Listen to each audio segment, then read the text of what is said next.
I come with my pen from Baptist shouters, candles burning on the edge of darkness at the side of the road in limbo, where repentance sings in hallelujahs, in amens, in the clapping harmony of hymns.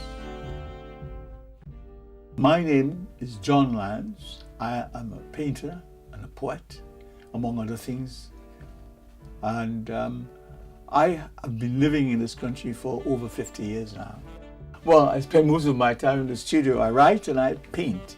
I've got a writing shack in the bottom of my garden, and I've got a studio. And my whole life is spent painting. And whenever I get workshops to do with sharing my skills with other people, I'm very happy to do that, and I've done that in the past. And I have exhibitions as well.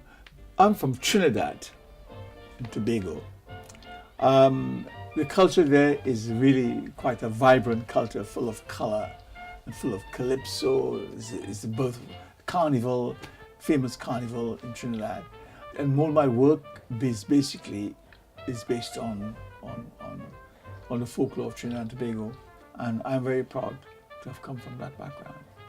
When I was a child, the folklore that really shaped me as a painter and as a poet were characters like Sukuya. Sukuya is a vampire, and her character is different to European vampires from Transylvania. Vampires in Europe, they sleep and come out. If you know this, where they're sleeping, you go with a stake and you could kill them. And like that, drive a stake through their heart, and they sleep during the daytime. But in Trinidad, a Sukuya doesn't go to sleep. She becomes an old lady with a stick.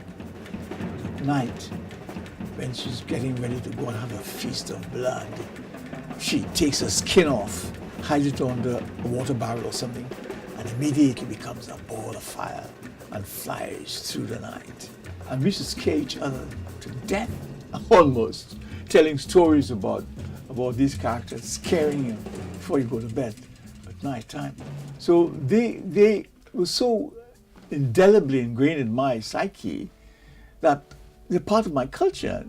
One of the advice I will give to budding artists actually is to get involved in the process, get involved with the materials and how it's used, the process. Obviously, you've got to have the ideas and so on, but what's important is the process. Quite often, I haven't got a real end product in mind.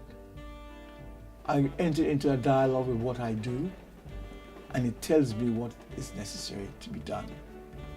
And that is the process I'm talking about. So I enter into a sort of relationship with what I'm doing. My writing has to do with, again, my culture, the folklore. I'll go back again to my childhood. The fun in writing is in the process of editing. The first idea you get, you put it down without thinking, because it's emotional, it's feeling, and it's intuitive, and you write without stopping.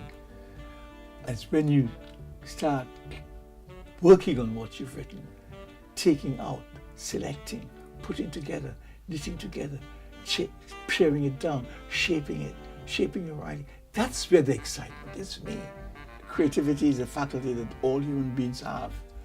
And some people live it, and some people don't. And I live my creativity in everything that I do.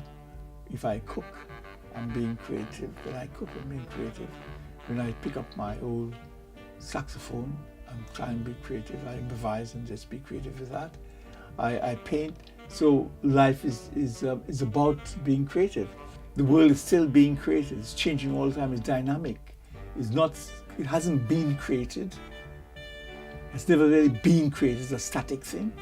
It's being created all the time. It's changing, being created. And by my little bit that I do is adding, meshing in with that creativity. I call it a dynamic continuum, and being creative. And then that's me, really.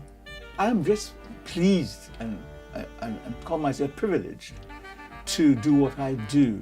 And all I want to do, really, is to do what I do as well as I can, and to do it with integrity and honesty, really. It has to come from somewhere, and it's coming from from who I am, basically. And that is my achievement. That's really what I want to achieve, to always remain, an artist life.